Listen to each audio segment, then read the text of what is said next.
Hi, everyone. My name is Rebecca Levin. It's an honor today to be on the Hit Like a Girl podcast reboot series with a guest of mine, Elizabeth Ginexi. Elizabeth was a scientific program official with the NIH for over 20 years who decided to step back when DOGE came in and restructured the entire NIH program. We're honored to have her on today because we are facing a moment in time in which all financial federal funding is facing a dramatic change in proposed rules that are going to affect every aspect of American life as we know it. This is a code red not only for science, but for almost any organization that is seeking federal funding. And we felt that it was imperative to bring this voice and narrative, and honestly, one of the most courageous representatives of people of our time stepping forward to bring an issue to educate others. So Elizabeth, it's a pleasure to have you with us. Thank you for taking the time to have this conversation today. Thanks for having me. I wish it was under better circumstances. You too, but thank you for taking all the amount of time. I know I hounded you to come on these calls and you've been inundated. And can you step back and tell us what happened? How have you become the face of this entire situation that is facing what we now refer to as the OMB financial future that is going on? Can you step back, tell us a little bit about what happened and why you have become the spokesperson? Sure. So as you mentioned, I worked at the National Institutes of Health for 22 years. I was a scientific program official there, which means I oversaw a large portfolio of grants in science for many years, helped write funding opportunities, helped launch the careers of many scientists and so forth. But after DOGE came in and really destroyed the place where I was working, and I quickly learned that our job was going to be looking at spreadsheets to cancel grants, I didn't really want to be a part of that or to help think up new initiatives to satisfy RFK Jr.'s MAHA initiative. And I didn't want to do that either. So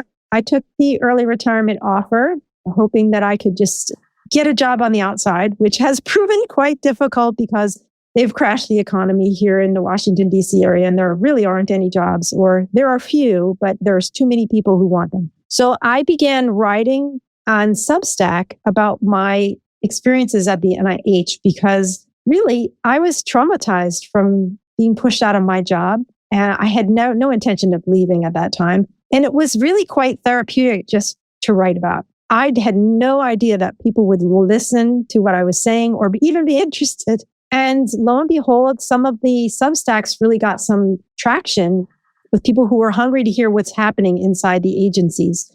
And in that spirit, about 2 weeks ago, I was at a scientific conference in Washington, D.C. when news broke about a new rule from OMB. And I have been tracking the attempts of OMB to destroy the NIH for the past year. So I was keyed into this and I quickly downloaded this 400-page document to my laptop. And as I sat in these sessions, I was reading through it in the PDF viewer and using the little highlighter tool each time I came across a new section that I just thought was outrageous. So quickly highlighting, oh my gosh, this is terrible. This is horrific. And after some time of reading that document, I turned to some of my colleagues at the conference and tried to engage them on this subject.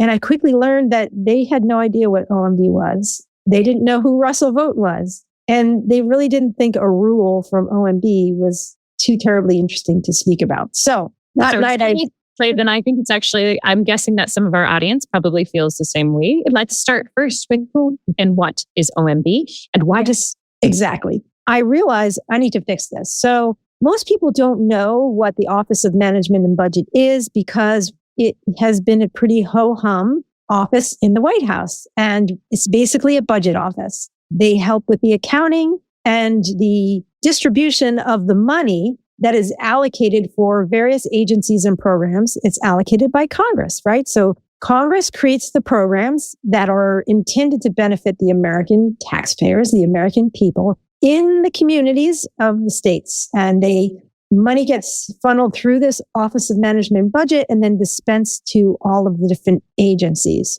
And essentially, for the longest time, you wouldn't need to know anything about that office. But right now, the office is being directed by a man named Russell Vogt, who is one of the key authors of Project 2025. And people might say, oh, I think I remember that from the elections. Well, if you read that document, there's a section on a lot of the agencies in there. And I'll start with NIH because that's my expertise.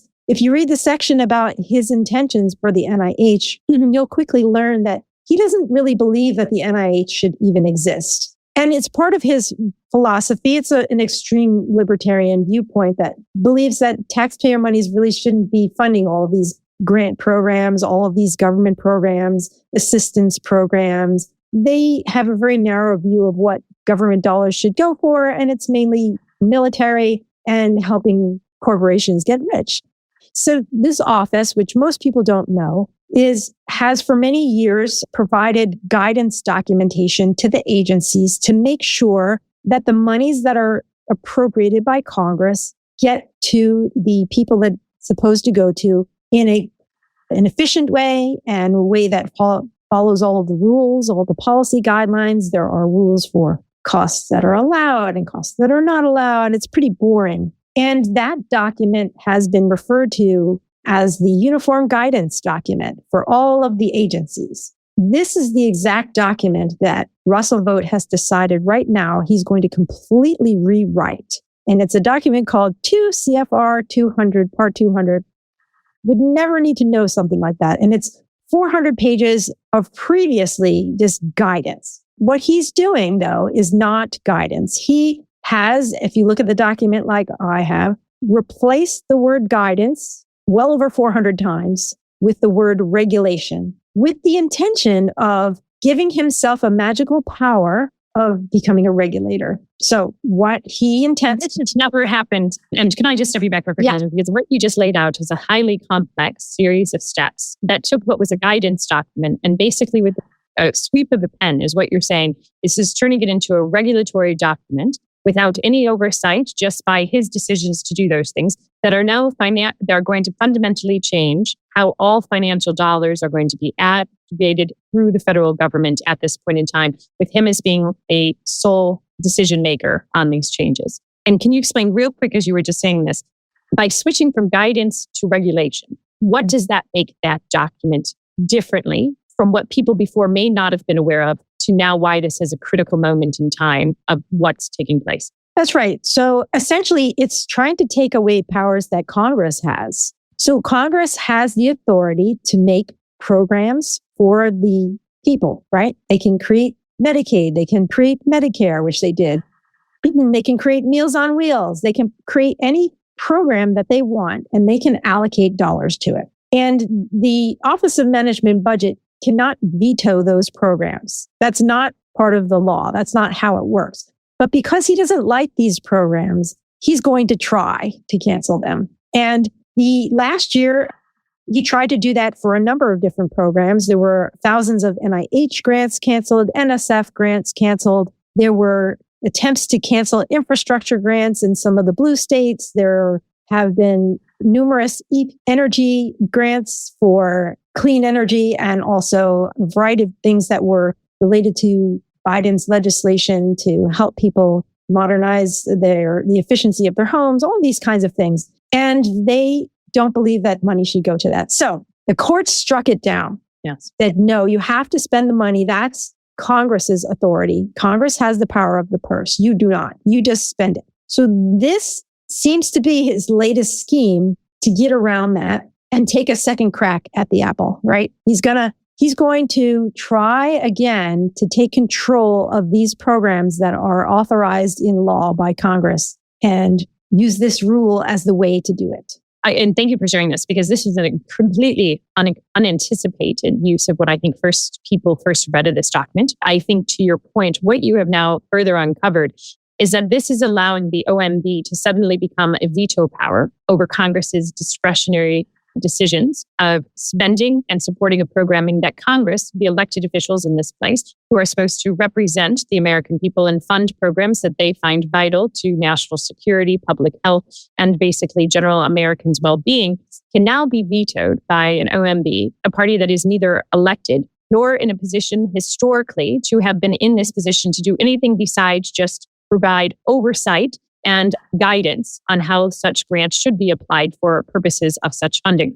Can you explain a little bit Elizabeth, I know you are not a historian by trade, you're a scientist by trade. So bringing it back down to the science community and those that also are listening into this audience, which are largely healthcare informatics technologists in these spaces, what does this mean for individuals who right now have been working in healthcare? They've been engaging with the scientific community. They are in universities and organizations that are building the scientific research and outputs. What things do they need to be aware of in addition to this striking moment of changing congressional power and authority to what it means from a day-to-day perspective for scientists with regards to what you read into within this document and those changes? That's right. So if you are a scientist or an organization who applies for grants from the federal government, you would generally apply for those grants from the agency that you want to get it from. So in my case, I'll talk about the NIH because I know it best. Scientists submit their ideas for clinical trials, basic science, all manner of biomedical research to the NIH. And by law, when those grants come in, the NIH is required to review those grants by scientific peer review. So we have what's called study sections, where we convene external experts, scientists of the topical areas who review, score, rank, and really rate those applications. And then by law, there's a second level of review done by what's called advisory councils. And they're also external scientific people. And they basically look at what the first level of review did and make sure that it was done properly and that they concur. And once that process is done, the grants are now eligible to be paid by each of the NIH institutes and centers. And people like me, program officers, would work with the leadership at our institutes. We'd take a look at those scores, and our goal was to fund the most meritorious science. And based on the scores, we would generally fund in that order. Sometimes we might change the order. For example, if we knew that a particular grant was studying something so similar and we already had 5 other grants doing the same thing, maybe we might skip that one. Or if there was something lower on the list that was super high priority, we could bump it up a little bit. So we had a little bit of leeway to go with that, but we generally would follow the review. What is going to happen now is the political appointees will decide what gets funded. And they're expressly told that they're not supposed to look at the peer review. And that is a violation of the statutes that created the NIH. And so step me back one more time, because you just said that. So for historical perspectives, the founding documents that funded basically and established the NIH, which was to lead the most and determine which grants based on meritorial reviews by scientists, experts in these fields, is now being replaced with political appointees as opposed to scientists. Am I understanding that correctly? That's correct. So I think it seems that they'll let the peer review continue, but it'll be somewhat of a charade, if you will, because the deciders, who will be political appointees from the White House, from OMB, presumably in each of the agencies, will be the deciding factor for every grant. And they can deny these grants for any number of reasons based on how they've rewritten this rule. They could say that they think your grant is DEI and they're not going to fund it. They could say, we don't like your grant because you want to involve a collaborator in Canada and we think all research should be American only. Or they could simply just not tell you at all and decide not to fund your grant. So it will become a very opaque process, open for really corruption and cronyism. And that is not the way the NIH was designed by Congress. No, I mean, let's be honest. I think that the world knows that the U.S. leads in science because of the processes they've put forward by actually establishing, based on meritorial review and science and fact and historical precedent, that allow for us to go through a process that keeps people in focus, directional, in the way that is going to move the needle forward. And I think what you're saying is more that the time that this opaqueness comes in and cronyism and with almost this kind of belief that things that are going to be funded are determined by political appointees as opposed to the science in which it stands, risks a substantial future for what is science in this country. Can you give us a scale and scope, Elizabeth, of how many dollars or how many grants a year are we potentially looking at at this point in time or when you're there? So can you tell us also from what aspects for people that are like, you know what, that's great, but I actually don't apply for NIH grants. But I think people don't realize how impactful these NIH grants are actually across all settings and all institutions. And you may be unaware that the work that you're doing is actually directly funded or impacted by NIH. Can you bring that down to the audience who is potentially listening here? Sure, yeah. So the current budget of the NIH is somewhere around $48 billion a year. And having this peer-reviewed science has produced many, and if not all, of the drugs that you're taking now and any of the cures that we have. We've sequenced the entire human genome, which has led to therapeutics for things like sickle cell that we never had before. We have antiretroviral therapies for HIV, vaccines for polio, Hep B, HPV, COVID-19. We have treatments for cancers that were uniformly fatal within living memory, now all made available by the research that has been conducted. And it's not just that we fund research. It turns out when economists study the NIH, the federal financial investment to the NIH returns for every dollar that it invests, it returns about $2.57 in economic output. So it creates jobs, it creates patents, it creates all of the developmental research that undergirds pretty much every drug that goes through approval at FDA. So the companies, the pharmaceutical companies on the back end are benefiting, and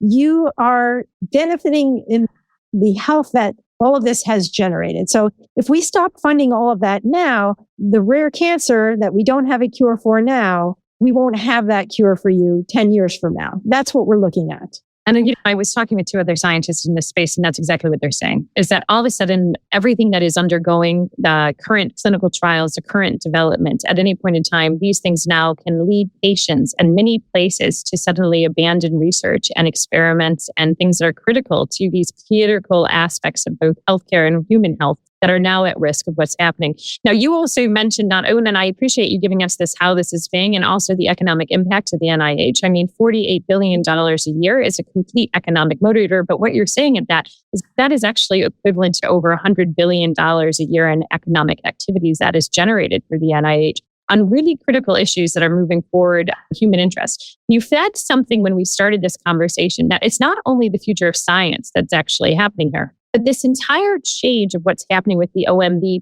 process is actually not only going to affect NIH grants, which I think you clearly articulated, but this actually is having far greater impact and reach beyond just science at this moment. And I want to take a moment to talk a little bit about that, Elizabeth, and what you mean by that, and why others like executive leaders across all these systems are going to want to pay attention to some of these things, because you even mentioned things like Meals on Wheels, and I believe that there's impacts to transportation and other kinds of public health initiatives are all potentially being impacted by this. Can you dive in a little bit into that? Yes. The way that we get a lot of things done in this country is through grants. So let's say a state has some need.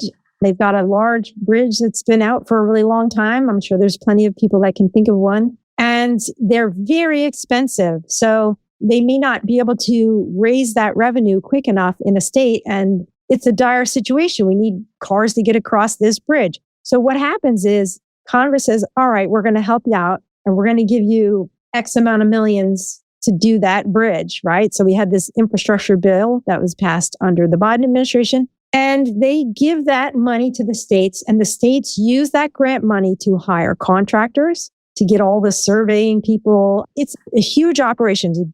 Lots of jobs are filled from these grants. So if you have a federal transportation grant that's fixing something in your community, this rule covers that, which means they could cancel that.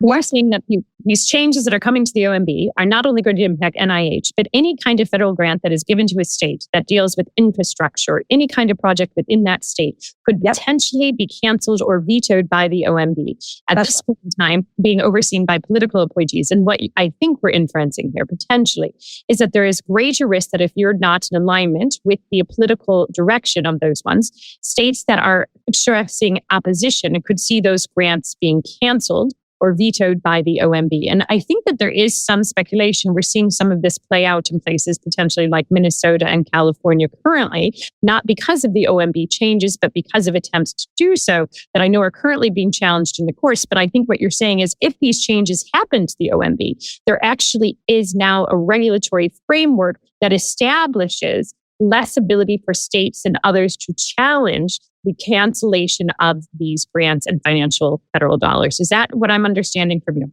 Yes, that's the purpose of this, is we spend a little over $1 trillion a year on these discretionary grant programs, everything from educational programs, special education, low-income assistance for kids in schools, Head Start, broadband, internet expansion, you name it, maybe drinking water systems that need to be upgraded, and on opioid use treatment for families who have members that are suffering from substance use, no problems. All of these things are paid for and are potentially on the chopping block. So what will happen is for every grant now, there has to be a political person who determines that it meets their interests. And if they will prevent new grants from being awarded if they don't think they meet their objectives.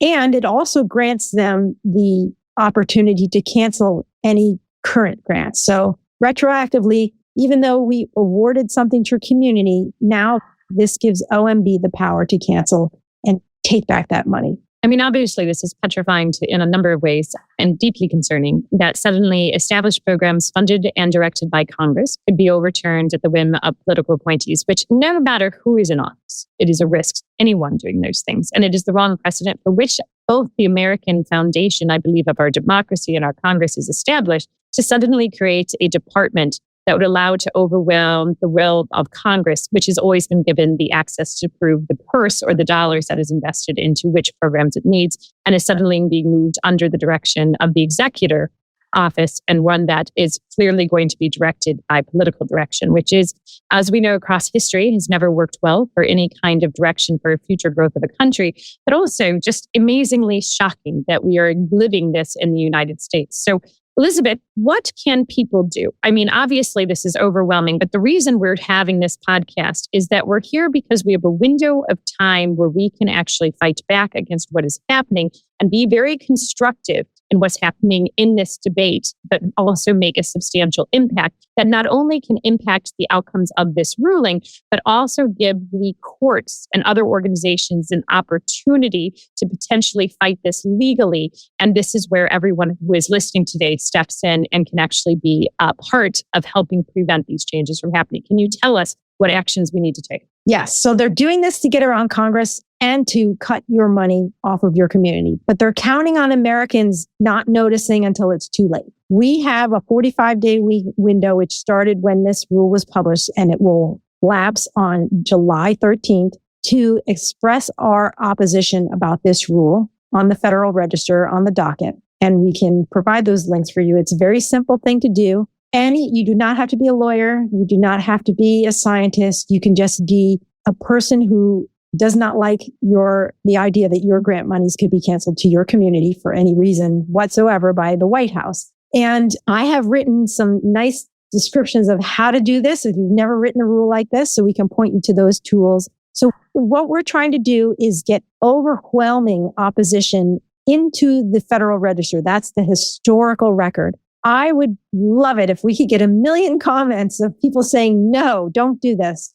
And that will do a couple of things. One, it will trigger Congress because this whole rule was created under a congressional review authority, which means Congress has oversight. And they could, if they wanted to, simply pass a joint resolution and block it. That would be the most expedient outcome. If we register massive amounts of opposition through the Federal Register, I think that will help signal to our electeds on the Hill that the American people don't want this. And number two, we need to write and call our elected officials in the House and Senate and tell them that we oppose this as well. So we're taking this two-pronged approach. There are a number of us who are in direct contact with leadership on the Hill, so we're working that as well. Right now, my sense is the Democrats are on board with us and they'd like to block this, but we need to convince the Republicans to join us and convince them how disastrous this will be financially and otherwise for our country to allow the White House to take their power away from them and overrule all the legislation that they have created, these grant programs. Time is of the essence. We don't have much time. That's deliberate, but it's very quick to put a comment, and we have lots of resources to help you with that. And anybody's voice is needed here. We need everybody, all hands on deck, to really demonstrate to Congress how much opposition there is. Absolutely. Elizabeth, I love that you gave these two ones. And so everybody knows that is listening. July 13th is the deadline. We have a moment in time to actually make our voices heard. As she said, please log into the Federal Registrar. We'll be including links into this podcast with this, both to Elizabeth Ginexi's writing of her Substack with specific directions, but also to the Federal Registrar, and also with regards to links to being able to call your federal officials. One thing that I think we should build on, Elizabeth, is that the truth is, though, these comments should be structured in a way that also provides significant evidence and a logical argument that actually can do it. So just saying, no, we don't want this is not going to go far enough to be effective as a comment. It might catch Congress's attention with 1 million people independent saying those things. But for people that are listening here and that are going to be affected by these changes, not only potential to NIH funding, as you were saying, but if their people are being supported by Head Start programs or Meals on Wheels or programs that they're dealing with on bridges that are no longer getting funded, or infrastructure bills in their community, or jobs that are coming their way, and they're concerned by this changes, what things should they include within their comments that would be beneficial? Just a couple key highlights, Elizabeth, that help them present this argument that is going to take it beyond a comment of, no, we don't want this, and it's thrown out, versus, no, we don't want this, and here is why. Can you give them some tips and tricks so that it could be counted in a way that also those who review those comments and are going to be forced to respond, this will take time and effort, and also set up greater debate, which is really what we want to see happen in these spaces. What is your thoughts? Yeah, that's a great question. So any comment that's written in your own words, you don't want to copy anybody else's words. You want it to be unique. And you can talk about your own life and your own community as testimony. So maybe even a few sentences about what you find meaningful and what would be damaging for you. So let's say you are a teacher in a high poverty school area. You could be worried that Title I funding could be cut. And what would that mean for your school, for your students? What would it mean if an infrastructure project was canceled in your community? Who's going to pay for that, right? Maybe you're a beneficiary of the contracting jobs for that bridge, right? Your uncle or your dad might be building that bridge. They'll lose their job. Head Start programs, if those get canceled, there are teachers who are paid for those programs who may lose their jobs. The kids lose their schooling. Moms and dads are usually using Head Start to allow them to go to work while their kids in school, and they're going to be suddenly saddled with childcare costs, right? So these are the types of examples of things that could happen if grants are canceled. Talk about how stressful that would be to not know if your programs are going to be at the whim of the White House. Any one of these programs. I have some ideas on my Substack. You can read through and get some ideas and just put together a very short paragraph, few sentences in your own words. And I was like, Elizabeth, I appreciate you giving us advice. And what I always find is individuals feel very scared by using their voice. Even picking up the phone, they wonder if it makes a difference. And I just want to say, and I'm hoping you can also expand on this, is we recognize one of our greatest powers that we give away easily is our voice. By remaining silent, it appears that we are complicit and that we are in agreement with the things that are actually going on. And what most change always happens is when small groups of people start to use their voice to drive those changes. History has shown it time and time again. So anyone who is listening thinking my comment is not going to matter, me calling my elected official is not going to make a difference, I would argue inherently that history has shown time and time again, it is in fact the most important action you can take. Do not give your voice away. Do not be silent in this moment, and take the action, because we have a limited amount of time. And one day in the future, when you look at your own kids and they asked, what did you do during this time? You can point to concrete actions that you took to defend their future. So with that being said, Elizabeth Ginexi, and it's out of pleasure, congratulations on being a voice that I know you did not expect to step in, but you are becoming, and thank you, because I have to tell you, I reached out to many individuals about this topic, and many people were too scared to step forward and use their voice at this time for fear of retribution of what it means of speaking out in today's world. So I just want to tell you Thank you for doing what you're doing. Thank you for spending time with us. And with that being said, what final word or anything that we did not cover would you like to share with individuals on this podcast? We'll be, of course, sharing where they can find you on LinkedIn and other comments along those lines. But please leave us with one final thought. Sure. So I could be hopeless about all of this, but once I realized how many people were persuaded that this is important, it really, I don't know. I think it surprised me. So I think the power of us collectively working together could defeat this. But we need everybody. I looked at it initially from the point of view of a scientist, but I realized this is bigger than just science. It's really every community, and the harm that this would do will reach every community in America. And I think we should fight against that with every power we have. Elizabeth Ginexi, I could not say it better myself. For everyone who tuned into Hit Like a Girl podcast, thank you for joining in and listening to these conversations that we feel are most imperative to the future of our country and often being expressed and voiced by women, stepping forward using their voices to drive narratives that are necessary more so now than ever before. So we look forward to seeing you in the future. Elizabeth Ginexi, thank you for your time today. Thanks for having me. Thanks so much for listening to this episode of Hit Like a Girl Pod.